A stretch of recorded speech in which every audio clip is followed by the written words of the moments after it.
সদকাতুল ফিতরের গুরুত্বপূর্ণ একটি মাসআলা। যে ব্যক্তি নেশাব পরিমাণ মালের মালিক হবে, যারা নেশাব পরিমাণ মালের মালিক হবে, তাদের উপরে সদকাতুল ফিতর তাদের উপর ওয়াজিব। তো এই সদকাতুল ফিতর পাঁচটি বস্তু দ্বারা, 5 শ্রেণীর বা 5 প্রকার বস্তু দ্বারা সদকাতুল ফিতর আদায়ের ব্যাপারে হাদিসে বর্ণিত হয়েছে। 1 নম্বর গম, জব, খেজুর, পনির, কিশমিশ। এই 5টি বস্তু দ্বারা সদকাতুল ফিতর আদায় করতে রাসূলুল্লাহ সাল্লাল্লাহু আলাইহি ওয়াসাল্লামের জামানায় সাহাবায়ে কেরামও আদায় করেছে।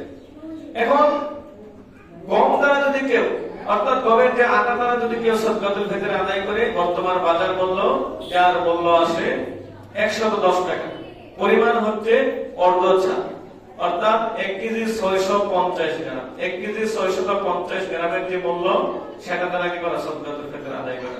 সর্বোচ্চ যেটা পনির, এই পনির দ্বারা যদি সদকাতুল ফিতর আদায় করা হয়, তাহলে যার বর্তমান বাজার মূল্য আসে 2805 টাকা।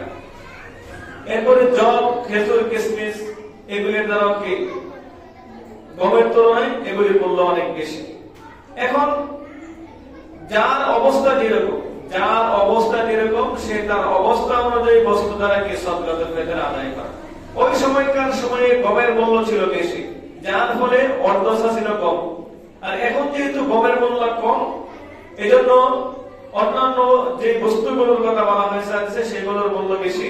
অতএব যার অবস্থা ভালো, তার উচিত এবং তার জন্য উত্তম হচ্ছে মূল্যবান বস্তু যেগুলি পনির, কিশমিশ, খেজুর, ওইগুলো দ্বারা কি করা সদকাতুল ফিতর আদায় করা।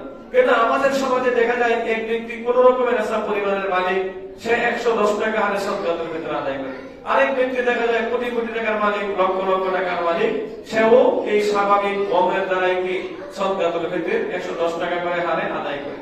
যে ব্যক্তির ধন সম্পদ বেশি আছে, যার অবস্থা বেশি ভালো, তার উচিত মূল্যবান বস্তু যেগুলি পনির, কিশমিশ, খেজুর, ওইগুলো দ্বারা কি করা সদকাতুল ফিতর আদায় করা। তবে সে 110 টাকা করে গম দ্বারা আদায় করলো, আদায় হবে, কিন্তু এটা তার জন্য অনুচিত।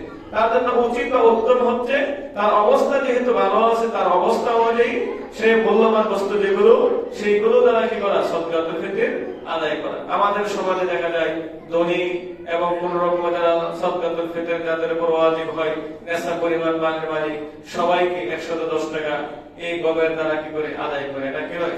সঠিক নয়।